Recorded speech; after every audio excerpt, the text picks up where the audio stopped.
Uh, Today is Wednesday. Before we start our discipleship training, senior group, uh, uh, part 2,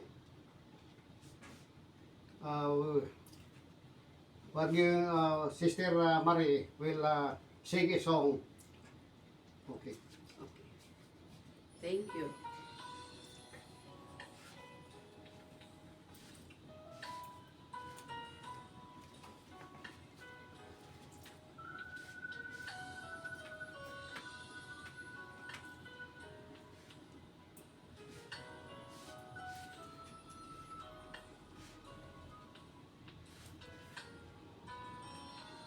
Give thanks with a grateful heart. Give thanks to the Holy One. Give thanks because He's given Jesus Christ, His Son. Give thanks with a grateful heart. Give thanks unto the Holy One. Give thanks because He's given Jesus Christ, His Son. And now let the weak say, I am strong. Let the poor say, I am rich, because of what the Lord has done for us. And now let the weak say, I am strong. Let the poor say, I am rich, because of what the Lord has done for us. Give thanks.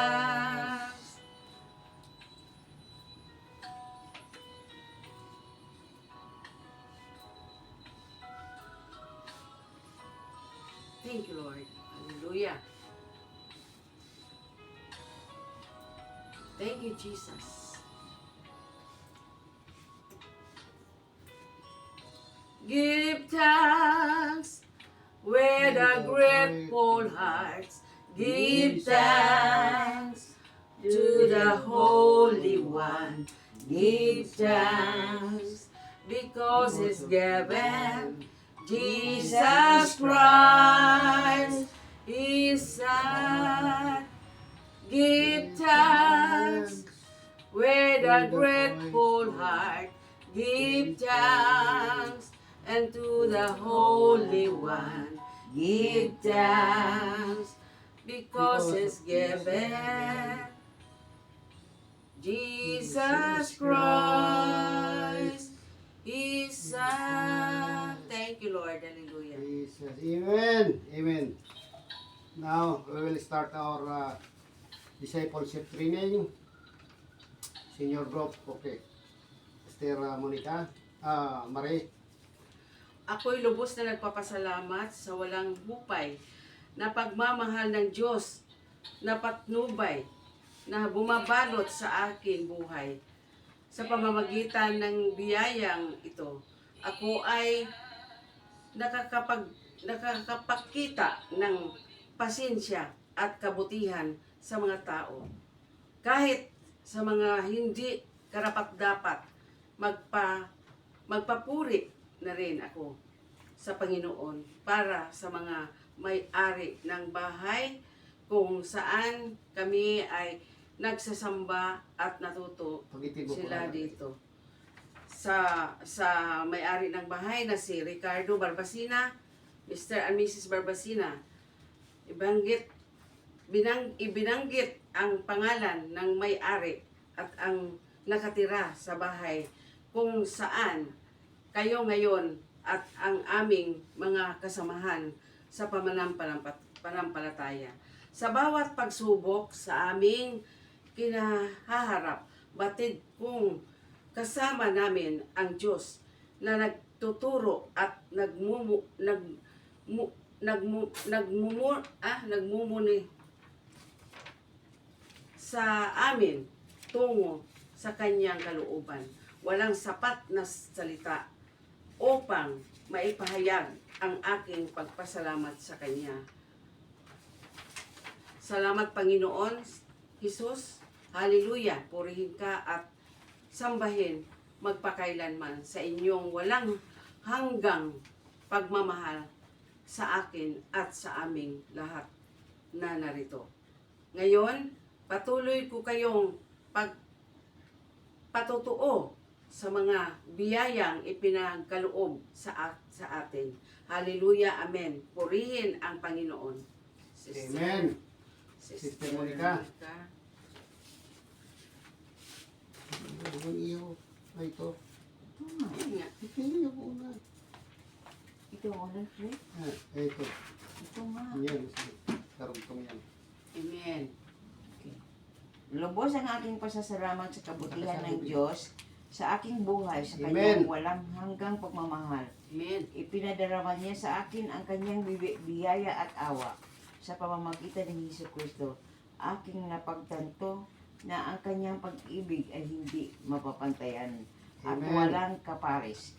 Bawat araw na binibigyan niya tayo ng hininga at aking nadarama ang kanyang pagmamahal. Ang bawat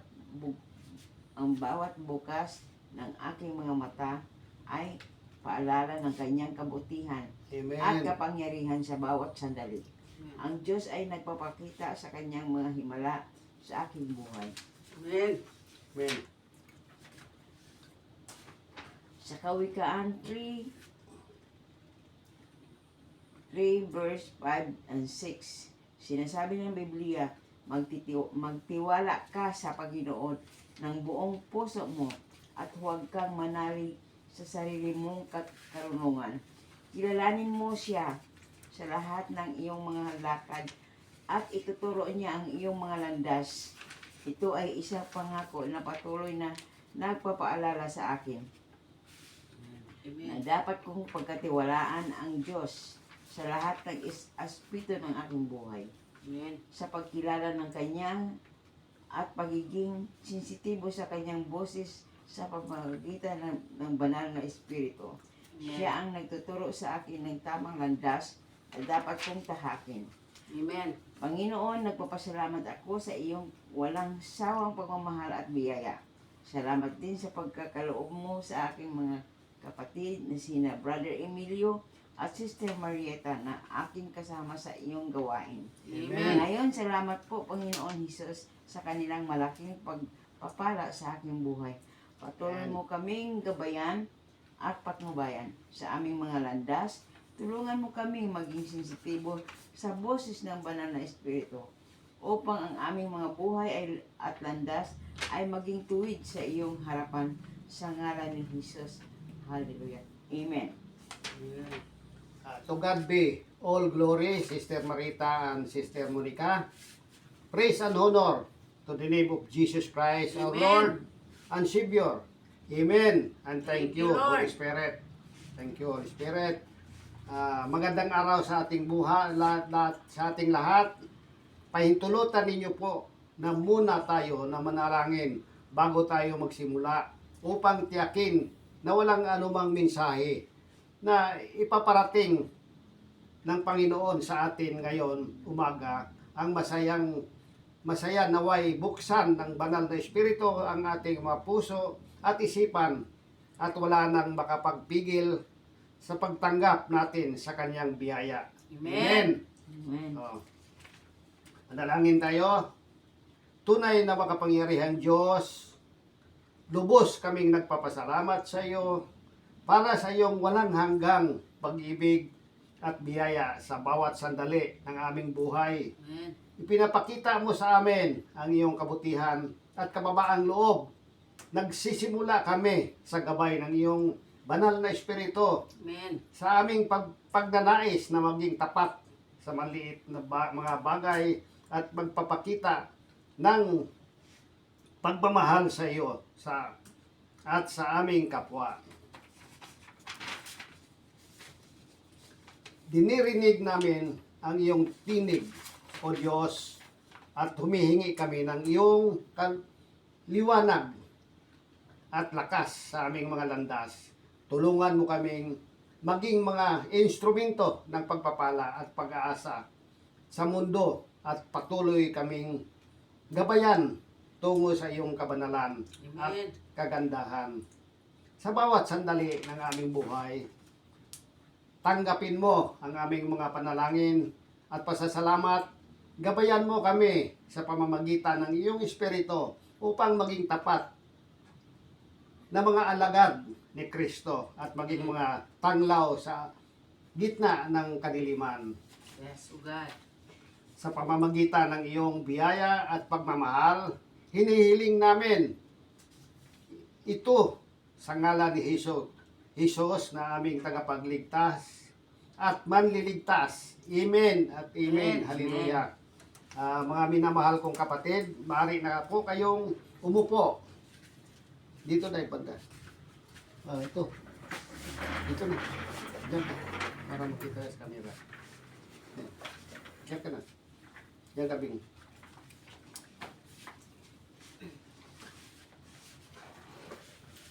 At sa mga nanonood sa atin sa YouTube, pagpalain din po kayo ng Panginoon at sa pakikinig. Hallelujah. Amen. May tanong ako sa inyo.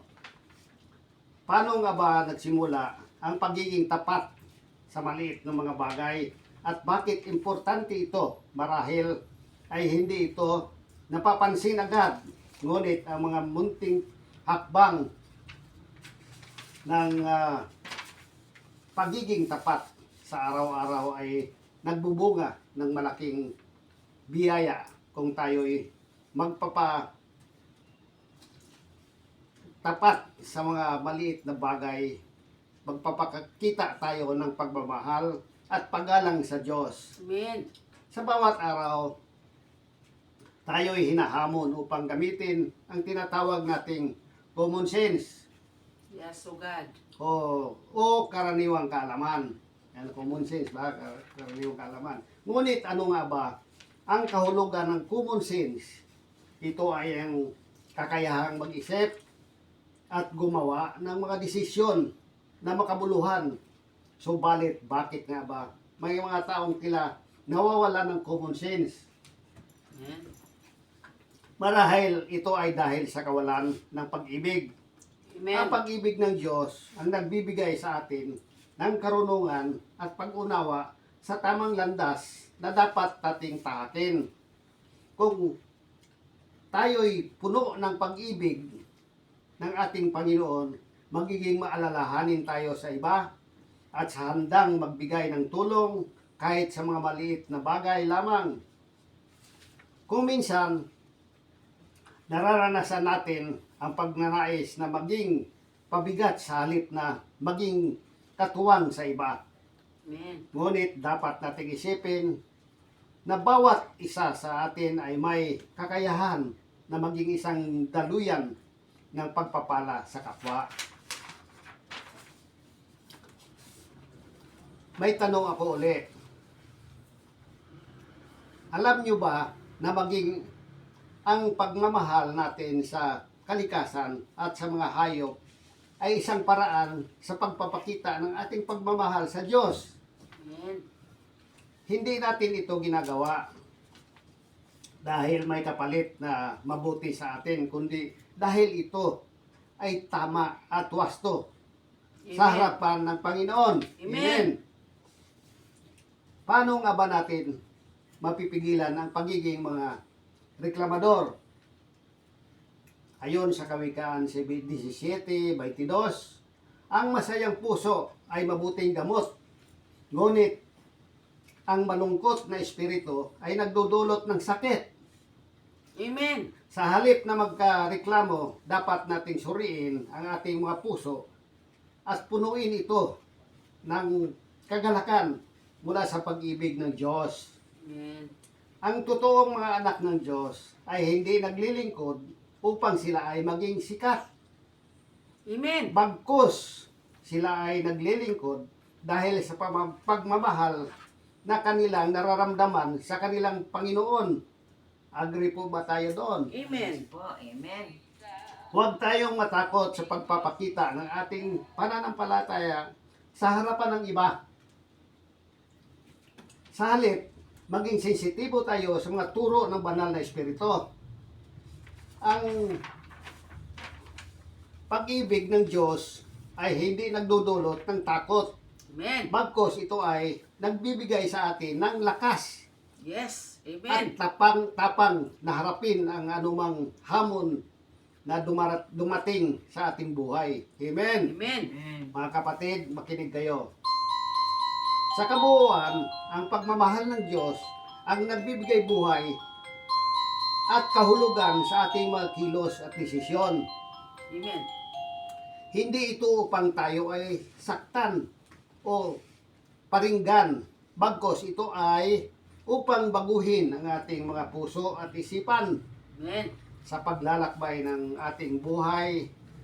Patuloy tayong gabayan ng pagmamahal ng Diyos at ng kanyang mga salita. Amen. Amen. Kaya't hayaan natin ang bawat hakbang ng ating buhay ay maging isang patutuo ng ating pagmamahal sa Diyos at sa ating kapwa. Sa ganitong paraan, Amen. tayo ay magiging mga instrumento ng pagpapala at pag-asa sa mundo. Amen. Amen. Sa bawat sandali ng ating buhay, hinahamon tayo ng Diyos na maging tapat at responsable sa mga maliliit na bagay. Subalit kung minsan ay tila hindi natin napapansin ang halaga ng mga ito. Agree po ba tayo? Amen. Ngunit sa pagbubukas ng ating mga puso at isipan sa biyayang dulot ng pagiging tapat sa mga maliliit na bagay, natuklasan natin ang lawak ng pagmamahal ng Diyos sa atin. Amen. Amen.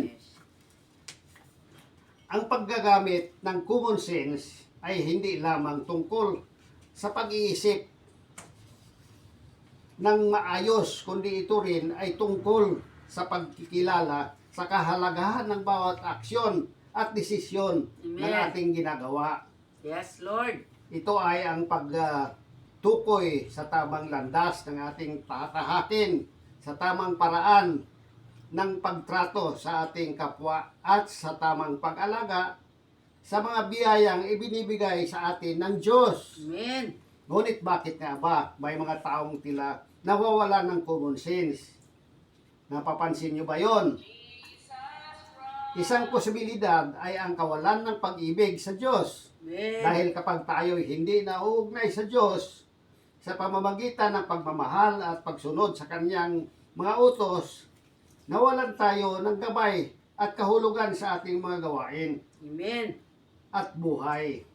Sa halip na pairalin ang tamang pag-isip at pagkilos, maaaring magiging hadlang sa atin ang pagiging saklaw ng ating sariling interes at kagustuhan.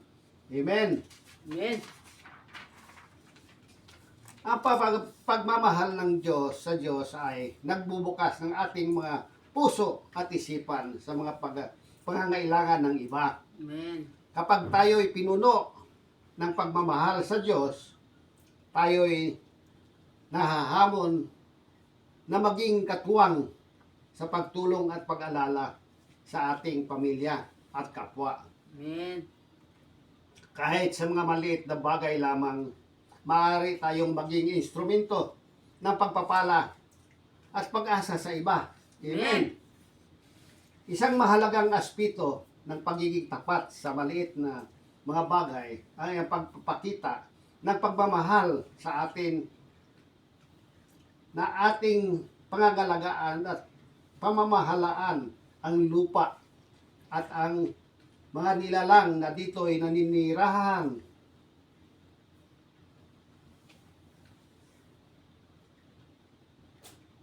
Sa Genesis 1:26, sinabi ng Diyos sa atin na ating pangalagaan at pamahalaan ang lupa at ang mga nilalang na dito'y naninirahan. Ito ay isang patunay ng ating pagmamahal sa Diyos Amen. at sa kanyang nilikha. tayo po ay magsabi ng Amen. Amen. Narito ang isang halimbawa. Sa ating tahanan, may mga pagkakataon na hindi natin napapansin ang mga munting pangangailangan ng ating pamilya. Maaaring ito ay sa pamamagitan ng simpleng paglilinis Amen. ng bahay o pagtulong sa gawaing pang-araw-araw. Ngunit sa pagiging tapat sa mga maliliit na ito, nagpapakita tayo ng pagmamahal at pag-alaga sa ating mga kapamilya. Amen. Sa halip na maging mga reklamador, dapat nating isaisip na ang pagiging may pananagutan anak ng Diyos ay hindi lamang tungkol sa ating sariling kaginhawaan, kundi tungkol sa paglilingkod sa iba at sa kanyang pangalan. Amen. Ayon sa Kawikaan 11:25, ang mabubuti ay pagsasaganain. Ang nagpapahiram ay mapalad sa pagiging mabuti at Amen. mapanabuting kalooban Yes, O God. ng pagpapala sa ating kapwa. Tayo'y magiging katuwang ng Diyos sa Amen. pagpalaganap ng kanyang pagmamahal at biyaya.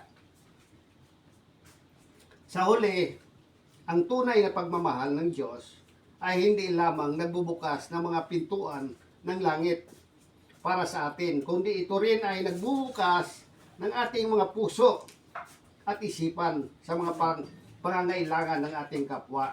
Kaya hayaan natin ang bawat yugto ng ating buhay ay maging isang patutuo ng ating pagmamahal sa Diyos Amen. at sa ating kapwa.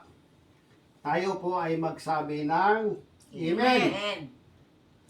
Paano nga ba natin pinapakita ang ating pagmamahal sa Kanya sa pamamagitan ng ating mga gawa? Totoo ba na ang pagiging tapat sa maliliit na mga bagay ay may malaking epekto sa ating espiritual na buhay? Amen. Ang pagiging tapat sa maliit na mga bagay ay nagbubunga ng hindi inaasahang biyaya at pagpapala. Sa Mateo 25:23, sinasabi ng Panginoon, mabuti ka, mabuti at tapat na alipin. Pinamamahalaan mo ng mabuti ang kaunting bagay. Amen. Bibigyan pa kita sa marami pa at mga mabuting bagay, pumasok ka sa gagalakan ng iyong Panginoon. Narito ang isang halimbawa na kung paano ang maliliit na gawain ng pagiging tapat ay nagiging daan tungo sa mas malaking biyaya mula sa Panginoon. Amen. Sa ating pag-araw-araw na pamumuhay, maaari tayo ay may harapin ng mga pagsubok at hamon. Ngunit sa bawat pagkakataong ito, ang pagiging tapat sa mga maliliit na bagay ay nagpapakita ng ating pananampalataya at pagmamahal sa Diyos. Hindi tayo hinuhusgahan base sa laki ng ating mga gawa, bagkus sa kung gaano tayo nagpapakita ng pagmamahal sa bawat aspeto ng ating buhay. Amen. Sa kabilang dako, ang pagiging reklamador at mapanuri sa ating kapwa ay nagdudulot ng pagkalito at pagkawala sa kapayapaan. Sa halip na magbigay ng solusyon sa mga suliranin, ang pagiging mapanuri ay nagdudulot ng pag-aaway at hindi pagkaunawaan. Yes, O Sa God. Kawikaan 15:1, sinasabi, ang malumanay na sagot ay humuhupa ang puot. Ngunit ang masakit na salita ay nagpapaalala ng galit.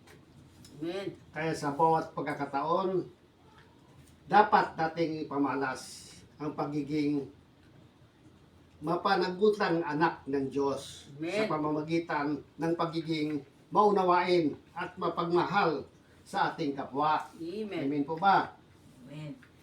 Sa gitna ng mga hamon at pagsubok, huwag nating kalimutan na ang Diyos ay laging handang tumulong at magbigay ng lakas sa ating puso. Sa Kawikaan 3:5-6, sinasabi, magtiwala ka sa Panginoon ng buong puso at huwag kang manalig sa iyong sariling kaalaman. Amen. Sa lahat ng iyong mga gawa, siya ay alalahanin at ituturo niya ang iyong mga landas. Kapag tayo ay nananalig at nagtiwala sa Diyos, hindi tayo nag-iisa sa ating mga laban. Agree po ba tayo? Amen. Sa ganitong paraan, ang pagiging mapanagutang anak ng Diyos ay hindi lamang isang tungkulin. Bagkos ito rin ay isang pagpapakita ng ating pagmamahal at pananampalataya sa Kanya. Amen. Kaya't hayaan natin ang bawat hakbang ng ating buhay ay maging isang patutuo ng ating pagmamahal sa Diyos at Amen. sa ating kapwa. Amen po ba? Amen.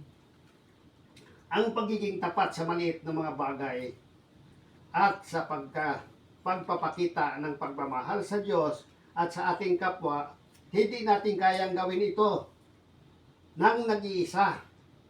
Ang banal na Espiritu ang nagbibigay sa atin ng kapangyarihan at gabay upang maging tunay na mga alagad ni Kristo. Sa Juan 14:26, sinasabi ni Jesus, datapwat ang tapang tagapag-aliw ang Espiritu Santo na susubuin ng Ama sa aking pangalan ay siyang nagtuturo sa inyo ng lahat ng mga bagay at magpapaalala sa inyo ng lahat ng mga bagay na sinasabi ko sa inyo. Amen.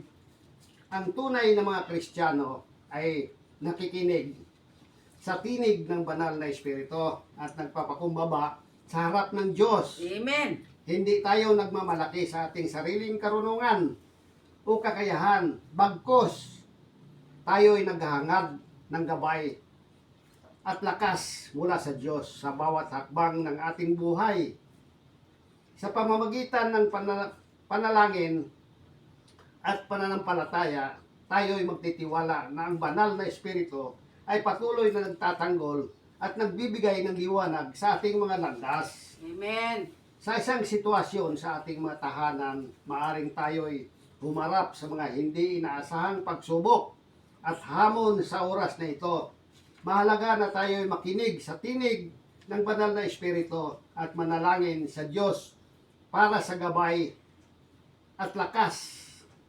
Sa Pilipos 4:6-7, sinasabi ni Apostol Pablo, huwag kayong mangagbalisa tungkol sa anumang bagay, kundi sa lahat ng bagay sa pamamagitan ng panalangin at daing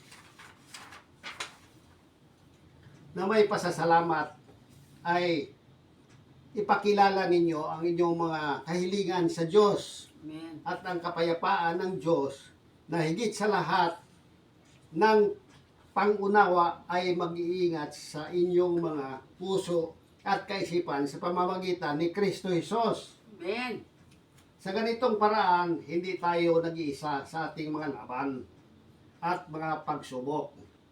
Ang banal na Espiritu ay nakasama natin upang gabayan at patnubayan tayo sa tamang landas. Amen. Ngunit kailangan natin magpapakumbaba at manalig sa Kanya.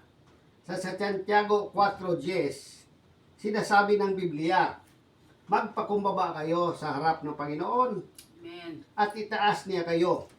Kung Yes. tayo ay magpakumbaba sa harap ng Diyos at susunod sa Kanyang mga utos, siya ay handang magtanggol at maglingkod sa atin Amen. sa lahat ng oras. Kaya't hayaan natin ang bawat hakbang ng ating buhay ay maging isang patutuo ng ating pagmamahal sa Diyos at sa ating kapwa. Sa pamamagitan ng pakikinig sa tinig ng Kanyang mga salita, tinig ng banal na Espiritu at pagpapaalala sa ating sarili sa kanyang mga salita. Amen. Amen. Manalangin tayo sa ating pagtatapos. Stand up ko na.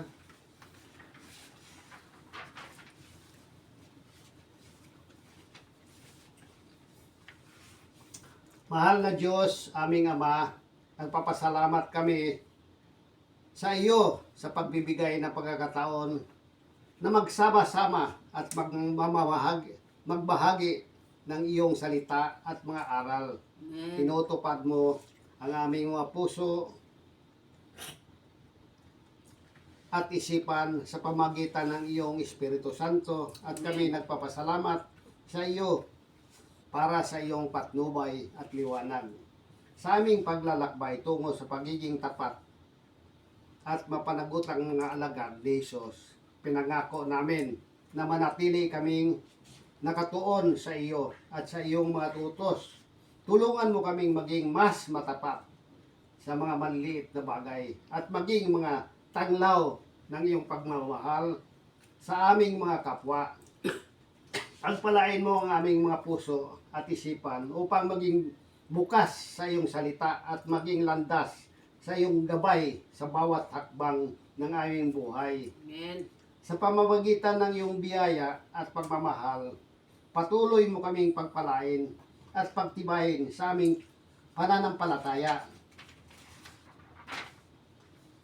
Sa pangalan ni Jesus, aming tagapagligtas at manliligtas, aming inuukol ang aming mga panalangin. Amen. Amen. Amen. Okay, Sister Monica. Sign mo. Panginoon naming mahal, salamat po sa iyong walang katapusang pagmamahal sa pag-aalaga sa amin. Amen. Kami po ay humihiling sa iyo ng patnubay at protection sa aming mga pang-araw-araw na gawain. Tulungan mo Yes. po kaming magbigay puri sa iyo sa Yes. lahat ng oras at ipanalangin mo po na lagi kaming makinig sa iyong tinig na Amen. pagmamahal. Naway maging isang kahulugan kami ng pagpapala sa aming pamilya, Amen. komunidad at kalikasan. Sa pangalan ni Jesus. Amen. Amen.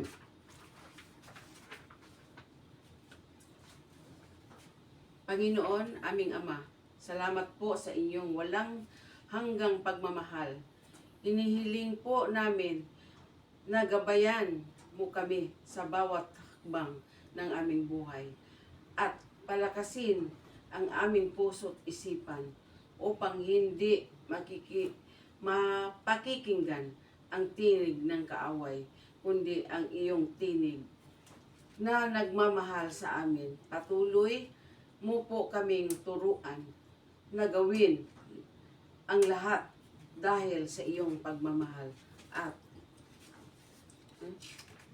ano pa?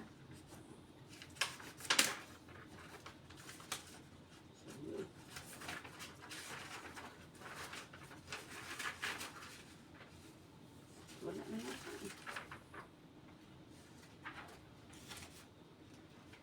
Wala na. Yan yung natin yung sabi mo wala ka dito. Sige.